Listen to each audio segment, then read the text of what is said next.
What's up everyone, welcome back to my channel Reef RX. Back for another update video. Hope you guys are having a great weekend. So the tank is doing a lot better than my last update video for a couple of reasons, and I'll get into that in just a minute. So nothing new has been added to the tank. I did do a water change about 2 or 3 weeks ago. I know I had said I hadn't done water changes since January, since I've been dosing the Alpha Reef. The reason why I did a water change, I might have talked in this in my last update video. I don't know if I've made an update video since, but the reason why I did a water change was because my phosphates were super high. So I did a water change to help reduce those, and so far so good. I haven't retested, but everything's looking pretty good. The main reason why I was testing my phosphates and nitrates was because that frog spawn in the back has not been looking good for a while. So I did relocate it. I had it close to this torch here, if you remember, but I relocated it to the back.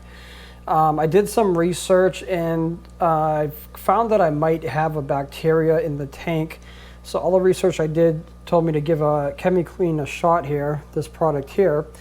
So I also saw that it might help with some other issues I was having in the tank. Like I had some, and I forget the exact name of it, but I had some sort of algae in my tank, like the golden algae that I have here. You can still see a little bit left. So long story short, I dosed the ChemiClean and it's doing pretty good. You can see the sand beds real clean. There's not much algae or anything on the sand bed. So I was actually super happy with that product, easy to use.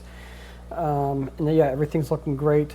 I have found some Aptasia in the tank, and what I've been doing for the Aptasia, you know, I've had Aptasia X. I always find Aptasia like maybe like 1 or 2 Aptasias. I'll treat it with the Aptasia X. It comes back. It never stays away. So what I've been doing is I've been taking some RODI water. I've been boiling it, and then I take that boiled water, draw it up in a little syringe, and I shoot the Aptasia with it. What I find it does is the Aptasia, it does not retract because it's like instantly killing it.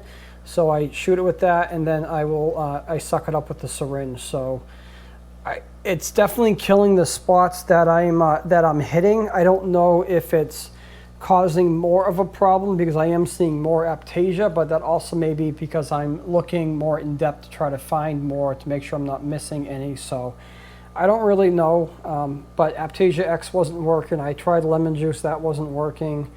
I tried, what was it? I think baking soda. Nothing was working. So I figured the boiling water, I hadn't seen that one before. I figured give it a shot, and so far so good. So got a lot of frags in this tank that are doing really well. So I have one of my frag racks back here. Got some Blastos, Favias. This Blasto, that little red one there, is doing pretty good. And I got another frag rack over here with some Sonic Flare Zoanthids.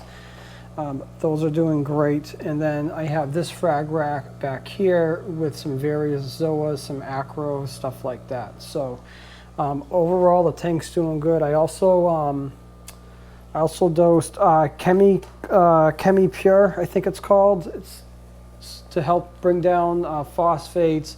I know I had that silicone problem in the tank, so to help with that, and it definitely cleared up the water quite a bit. So as far as the frog spawn goes, it's doing better. There's some branches that you can see in the back that are doing much better than they are. There's other branches that, or like other heads I should say, that I don't know if they're gonna make it. And there's some new heads coming, so I don't know. Time will tell if this has gotten better. So, but overall, everything in the tank, it's just looking really good, happy, healthy. Still very low maintenance to it. I'll see there's another Aptasia back there. So I'm going to hit that with some boiling water. So I almost wonder if what I'm doing is actually making the problem worse. So I do have a peppermint shrimp in here. I only had one, or I have one. I had like 2 or 3 before, but maybe it's time to get some more peppermint shrimp. He never comes out. I see him out at nighttime when the lights are off, but that's about it. Oh, the other big thing. So if you watch my last video I uploaded, there's the mandarin. I made my own frozen fish food to feed the fish and the corals. So it's been, I know I just uploaded it this weekend, but I actually made that a couple of weeks ago. So it's probably been about 2 or 3 weeks since I've been feeding my own fish food. Wide variety of ingredients, and the fish seem super happy. The corals actually seem a lot better, and I really feel like it has to do with my own fish food. So, you know, it feeds the corals, and then on my other tank that I'll show you in a minute, the anemones, those are getting huge. So, but yeah, so that was a cool project to do. So I feed them my own food. They get this tank gets pellets in the morning.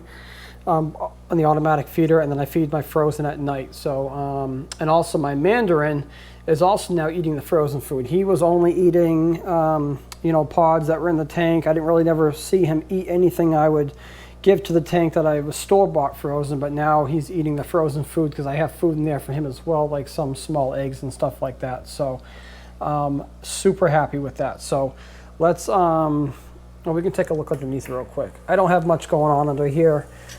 I did take the ozone, I did take the ozone offline to use my skimmer as an actual skimmer. I have a whole area fill here of Kato, so I gotta harvest some of this Kato.